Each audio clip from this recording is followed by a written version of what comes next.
Welcome to Sparta, or as is now contractually obliged by anyone who's seen that movie, we now all must introduce it more like, "This is Sparta." You must then draw out that long "AR" part until your throat hurts. It is the law now.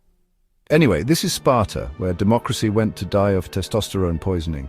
Today we visit the ancient Greek city-state that didn't care for philosophy, art, or having a personality. It cared about only one thing, and that was how it could best stab you in 14 different ways with a spear before running away with your spare change, and then firing your remains over someone else's city walls. I am Ancient Swan, that was an introduction, and this is Sparta. Sparta was the ancient Greek city-state best known for turning children into weapons and humility into a crime. It carved out a reputation as the ultimate military machine. While other Greek cities dabbled in philosophy, art and democracy, Sparta said, "Nah, we're good," and instead chose to build a society where feelings were for losers and losing was punishable by death or worse, dishonor. Kind of reminds me of the place I grew up, not because we were raised by killers, but because they'd laugh in your face if you put anything salad-related on your sandwich. Perhaps, not coincidentally, I was also surrounded by lots and lots of really, really fat men, the kind of fatties who might laugh at your diet, but would still have their asses very easily handed to them by anyone from ancient Sparta. Ancient Sparta, located in the southeastern Peloponnese, Greece, stands as one of the most distinctive city-states of the ancient world. Renowned for its military prowess and austere social order, Sparta developed a system of governance and education that prioritized collective strength over individual expression, while often romanticized for its battlefield heroics. Real life in this city wasn't all the roses and honey it's often made up to be. And why would it be? Can you imagine living in a city where you are surrounded by 10,000 bros, like this guy, walking around with their shirts off, flexing for no reason, and constantly referring to themselves as alphas? Sounds absolutely horrific if you ask me. Now, I'm not saying that's what they did. I'm just saying that if modern-day alpha bros have taught me anything, it's that I'd rather be from Athens. Sparta was first founded around 1000 BC, allegedly by a guy named Lacedaemon, the son of Zeus, god of the sky, thunder, lightning, and chief god amongst all gods living on Mount Olympus, because apparently every city in Greece had to be started by someone who could bench press a thunderbolt. So, it's fair to say that Sparta immediately had something big to live up to. The name Sparta also supposedly came from Lacedaemon's wife, which is an okay name for a woman, I suppose. Sparta's rise to prominence began in the 8th century BCE, following internal reforms attributed to the semi-legendary lawgiver named Lycurgus. These reforms established a dual monarchy balanced by a council of elders called Gerousia and an assembly of male citizens called Apella, creating a mixed constitution that emphasized stability and constant readiness for war. Unlike Athens, which embraced democratic experimentation, Sparta cultivated a rigid oligarchy designed to preserve its militaristic ethos. Fail to prepare, then prepare to fail, as the saying goes. While Athenians were preparing to experiment, Spartans were preparing to skin Athenians alive. Sparta wasn't so much a city-state as a full-blown authoritarian gym cult. You had the Spartiates, full citizens who were basically human kettlebells. They had all the rights and all the muscle and zero control over who they hit with a hammer. Then you had the Periakoi, the middle class that got to make sandals and silently regret their life choices, but at least they weren't slaves, so it's good to have that going for you. And then, at the bottom were the Helots, the enslaved peasants, whose job was to envy the sandal makers whilst trying not to rebel. Helots were treated worse than unpaid interns in a hedge fund. They were routinely beaten just to remind them who's boss, which, coincidentally, is also how most Spartan team-building retreats went. The Helots themselves were, of course, not drawn from the local populace. The Helots were an enslaved population primarily drawn from Messenia, a region to the west that Sparta had conquered and continued to control. Helots performed agricultural labor and domestic tasks, enabling Spartan citizens to focus exclusively on military duties. They were also subject to systemic oppression and state-sanctioned beatings, including ritual humiliation and violence such as the annual Cryptia, a secret police operation that targeted Helots deemed threatening. Think of it as an ancient Greek version of the Purge, where once a year your upper-class neighbors gathered their pitchforks and went about stabbing the shit out of any slave that had pissed them off recently. Which sounds lovely, doesn't it? In an ancient Greek holy shit run kind of way. Unfortunately though, this dependence on coerced labor, whilst routinely abusing that labor, created a paradox.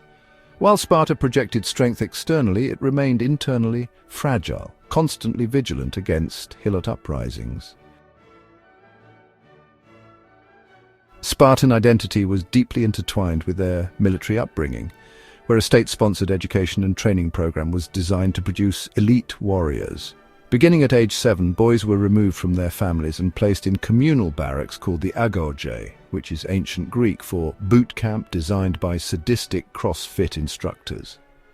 This is where they underwent rigorous physical conditioning, survival training, and ideological indoctrination. The curriculum emphasized obedience, endurance, and warrior fighting skills, while literacy and the arts relegated to secondary importance. No, none of that weakling stuff like painting or poetry. Spartan kids were whipped, intentionally starved, and then taught to steal because all the best warriors are just one moral lapse away from being excellent cat burglars. Boys were encouraged to steal food to hone stealth, but were punished if caught, not for the theft, but for the failure, so less school and more state-sponsored trauma. These young boys were also deprived of shelter, forced to build their own if they didn't want to die of cold, wet, damp, miserable depression. It really does show, though, how society has progressed, doesn't it? For me, personally, I practice my stealth techniques by playing Metal Gear Solid, and I do it in the bedroom while eating snacks. So it's fair to say that life has changed quite a bit for the better, thankfully. Spartan boys were conditioned to suppress vulnerability and dissent in favor of stoicism and superiority. Philosophical introspection and individual modesty, qualities embraced by other Greek city-states such as Athens, were largely incompatible with Spartan ideals. Instead, the prevailing social norm in Sparta was one of silent resilience and collective pride, rooted in loyalty to Sparta's military objectives. The Agoge was not merely an educational system, it was a mechanism for manufacturing conformity and suppressing dissent. And that was just the life of the kids, who were lucky from the moment they were born. Because if, on the other hand, you showed any physical imperfections at birth, then you were tossed into a gorge, because nothing says civic pride like having a canyon filled with discontinued citizens. Sparta didn't do participation trophies, it did winning or it did not existing. Now, it wasn't just the men who led from the front. Spartan women had more rights than most Greek women of the time, mainly because they were expected to breed more warriors. Spartan women occupied a unique position in the ancient Greek world. Unlike their Athenian counterparts, who were largely confined to domestic spheres, Spartan women enjoyed considerable autonomy in property ownership, education, and public life. This divergence stemmed from the city-state's military structure, which necessitated female stewardship of estates and households, while the men were off in foreign lands, kicking the shit out of anyone who looked at them wrong.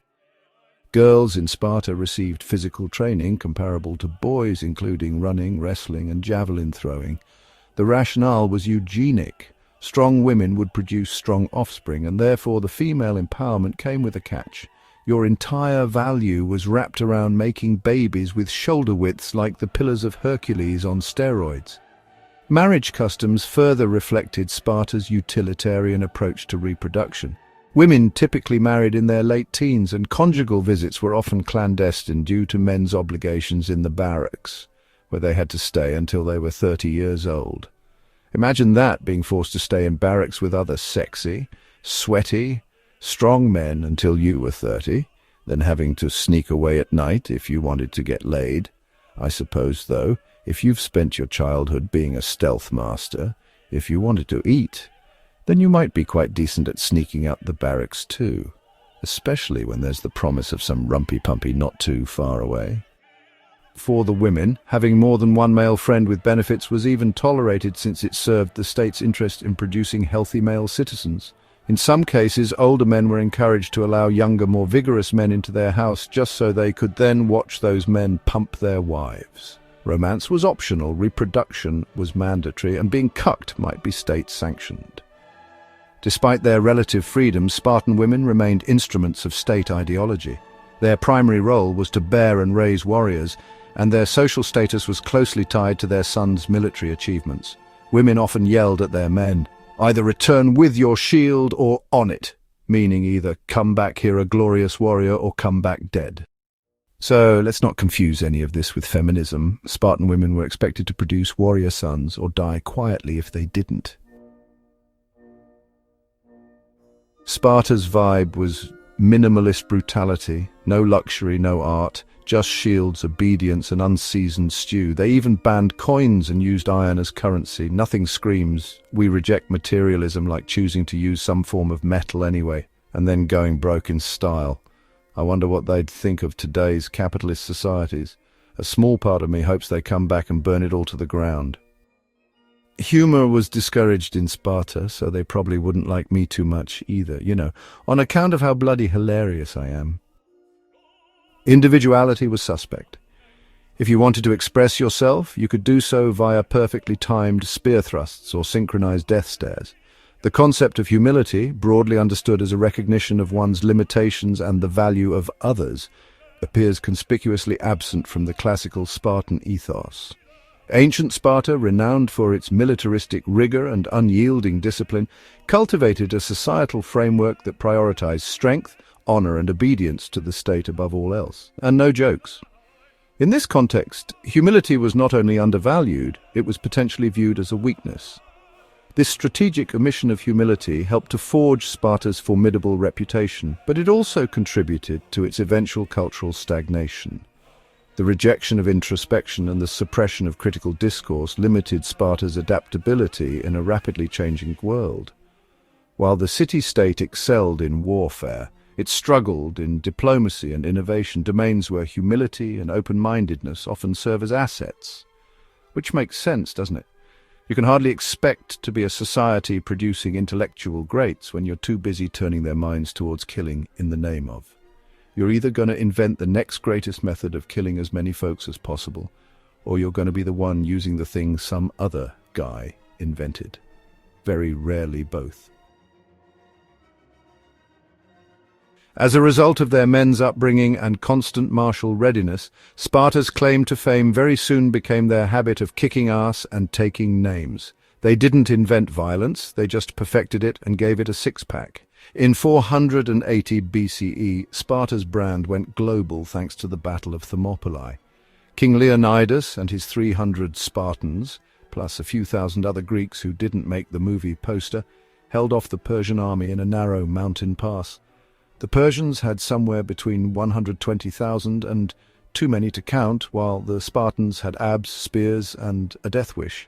And if you're wondering why they didn't send more than 300, it's because Sparta didn't want to risk a full army during a religious festival. That's right, they thought about sending more men, but God said no to extra reinforcements. And well, when your tactical strategy hinges on divine office hours, maybe rethink your military doctrine. For 2 days, the Greeks turned the pass into a meat grinder. Then a local lad named Ephialtes betrayed them by revealing a secret path, probably because he realized that every epic story needs a snitch. King Leonidas, realizing the gig was up, told most of the army to retreat and stayed behind with his army to fight to the death, which they did. They died. But they died on brand, and died as legends. Thermopylae didn't stop the Persians, but it did immortalize Sparta as the city that would rather die than compromise. In the Peloponnesian War, which lasted almost 3 decades, from 431 to 404 BCE, Sparta finally got to flex against its artsy-fartsy, poetry-loving rival, Athens. After decades of land invasions, plagues, and political drama, Sparta won thanks in part to Persian funding and a guy named Lysander who knew how to sink ships and install puppet governments, although this war was a slow-motion train wreck of alliances, betrayals, plagues, and naval disasters. If we're talking about a decisive moment that slammed the final nail into Athens's empire-sized coffin, it's the Battle of Agoge in 405 BCE. The Athenian fleet, parked near the shore like it was on a lazy beach day, got ambushed by the Spartan navy led by Lysander. Athens lost nearly its entire fleet in one swoop, and no ships means no grain imports, means no empire. Athens surrendered the next year. Sparta tore down the long walls of Athens and installed a puppet regime known as the 30 Tyrants, who weren't just bad rulers, they were the kind of oligarchs who made you nostalgic for plagues and starvation. Sparta then strutted around like it had just won Greek idol. Athens was humiliated, its empire collapsed, its democracy was replaced by oligarchs, and its citizens were left wondering how they lost to a city that banned currency and smiling. Sparta became the hegemon of Greece, which is ancient Greek for we're in charge now and we're going to be absolute assholes about it too. But here's the twist. Sparta had no idea how to manage an empire. It was like giving US presidency to a toddler. They alienated allies, refused to innovate, and treated diplomacy like a contact sport. On a slight side note, does this remind you of anyone orange and alive today? Paradoxically, Sparta's victory over Athens was the beginning of the decline because they mistook military dominance for actual competence, and they were wrong. Sparta may have now been at the head of the table, proving that being boring and stabby could win championships, but they got cocky. And you know how the saying goes, pride comes before a fall. On the 6th of July, 371 BCE, the Spartan army marched into Boeotia to remind the city-state of Thebes who was boss. At the Battle of Leuctra, Thebes responded by sending Epaminondas, a general who apparently had been reading the Spartan playbook and decided to rewrite it with flair. Most writers of the time put the army sizes at almost 2-to-1, with around 11,000 Spartans going up against just over 6,000 Theban troops. Sounds like an easy win for Sparta, right? And perhaps it would have been if Sparta hadn't spent the last 400 years purposefully trying not to use their brains. The centuries-old normal practice of the Spartans was to establish their heavily armed infantry in one solid mass, known as a phalanx, some 8 to 12 men deep on the right wing of a line of men. The infantry would then advance together so that the attack flowed unbroken against their enemy. And since the Spartans had been so successful so often with this tactic, it had become copied throughout all of Greece, becoming the norm for all armies of the time. Now, a quick history battles lesson. You know, I really am loving learning all this as I write this script. So anyway, each individual soldier within a Greek phalanx carried his shield on his left arm, protecting not only himself but also the soldier to the left. Sounds great until you're one of the guys on the far right. Because this meant that those men at the extreme right position of the phalanx were only half protected. In battle, opposing phalanxes would try to exploit this weakness by attempting to overlap the enemy's right flank. It also meant that in battle, a phalanx would tend to drift to the right as soldiers tried desperately to remain behind the shield of their neighbor. In an attempt to combat the phalanx's famous right-hand drift, Greek generals would often then place their most experienced, highly regarded and deadliest troops on that right wing. By contrast, the shakiest and/or least influential troops were often placed on the left wing. In the Spartan battle plan, therefore, the elite troops and the king of Sparta would stand on the right wing of the phalanx amongst the most experienced troops. Having done this for a few hundred years or so, the Spartans were very much of the opinion, if it ain't broke, don't fix it. Meanwhile, the opposing army under General Epaminondas was more of the opinion, I know how to break it. The poor Spartans had become too predictable for their own good, trained warriors or not. In a major break with tradition, Epaminondas stacked his strongest troops on the left wing, 50 men deep, and instead of advancing as one line, as was tradition, this new formation advanced in an echelon formation with the strongest left wing advancing first and the weaker folks holding back a bit. The infantry engaged and the Thebans smashed the Spartan right wing. The Spartans' 12-men deep formation could not sustain the heavy impact of their opponent's 50-deep column. The elite Spartan right wing was obliterated, with 1,000 dead within the hour, 400 of whom had been some of Sparta's most experienced soldiers, including King Cleombrotus I himself. Leuctra wasn't just a loss, it was a humiliation. Sparta's myth of invincibility was shattered and their allies started ghosting them left, right and center. The city never recovered. Turns out training exclusively for war doesn't help when your enemy learns something called strategy. Sparta became less of a military power and more of a historical curiosity. After Leuctra, Sparta limped along, occasionally flexing but mostly fading. They lost Messenia, their slave workforce, which was like losing the password to their entire economy. Their population shrank, their military weakened, and their political relevance evaporated.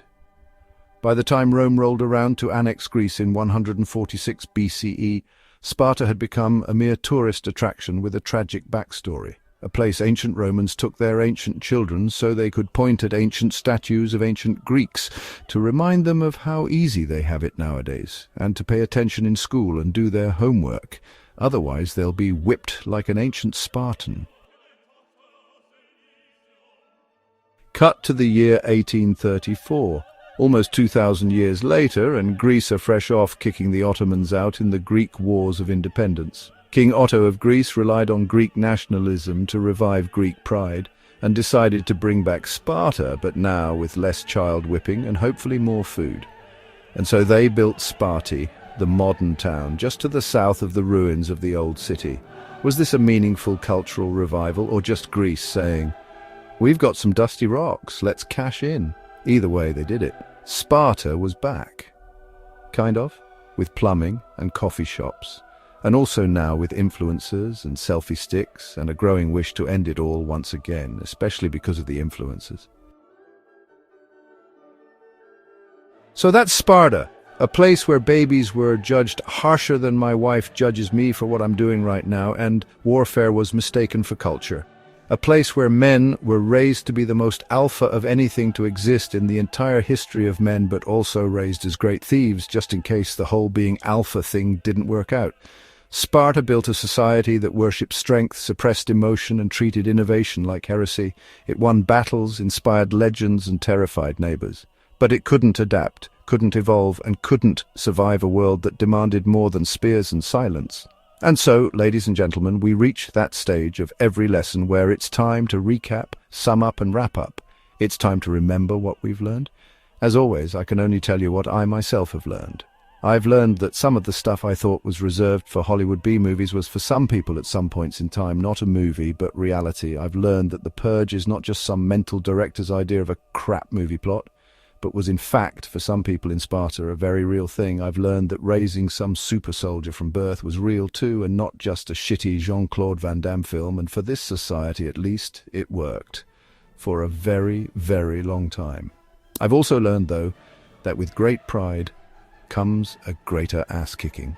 In modern times, Sparta may be revered as a legend of heroism and bravado. But just like pretty much every historical revisionism, those who celebrate its legend forget its downfall.